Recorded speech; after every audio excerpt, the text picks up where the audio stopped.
Praise the Lord. இன்றைய தியானம் லூக்கா 8:43 முதல் 48 வரை. அப்பொழுது 12 வருஷமாய் பெரும்பாடு உள்ளவளாய் இருந்து தன் ஆஸ்திகளை எல்லாம் வைத்தியர்களுக்கு செலவழித்தும் ஒருவனாலும் சொஸ்தமாக்கப்படாதிருந்த ஒரு ஸ்திரீ அவருக்கு பின்னாக வந்து அவருடைய வஸ்திரத்தின் ஓரத்தை தொட்டாள். உடனே அவளுடைய பெரும்பாடு நின்று போயிற்று. அப்பொழுது இயேசு, என்னை தொட்டது யார் என்று கேட்டார்.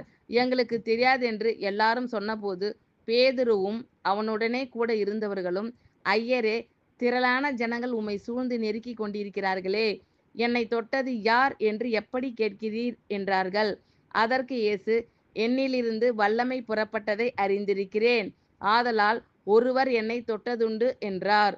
அப்பொழுது அந்த ஸ்திரீ தான் மறைந்திருக்கவில்லை என்று கண்டு நடுங்கி வந்து அவர் முன்பாக விழுந்து தான் அவரை தொட்ட காரணத்தையும் உடனே தான் சொஸ்தமானதையும் எல்லா ஜனங்களுக்கும் முன்பாக அவருக்கு அறிவித்தாள்.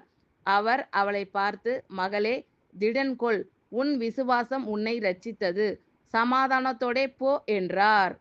அப்பொழுது 12 வருஷமாய் பெரும்பாடு உள்ளவளாய் இருந்து தன் ஆஸ்திகளையெல்லாம் வைத்தியர்களுக்கு செலவழித்தும் ஒருவனாலும் சொஸ்தமாக்கப்படாதிருந்த ஒரு ஸ்திரீ அவருக்கு பின்னாக வந்து அவருடைய வஸ்திரத்தின் ஓரத்தை தொட்டாள். உடனே அவளுடைய பெரும்பாடு நின்று போயிற்று. அப்பொழுது இயேசு, என்னை தொட்டது யார் என்று கேட்டார். எங்களுக்கு தெரியாதென்று எல்லாரும் சொன்னபோது பேதுருவும் அவனுடனே கூட இருந்தவர்களும், ஐயரே, திரளான ஜனங்கள் உம்மை சூழ்ந்து நெருக்கிக் கொண்டிருக்கிறார்களே, என்னை தொட்டது யார் என்று எப்படி கேட்கிறீர் என்றார்கள்.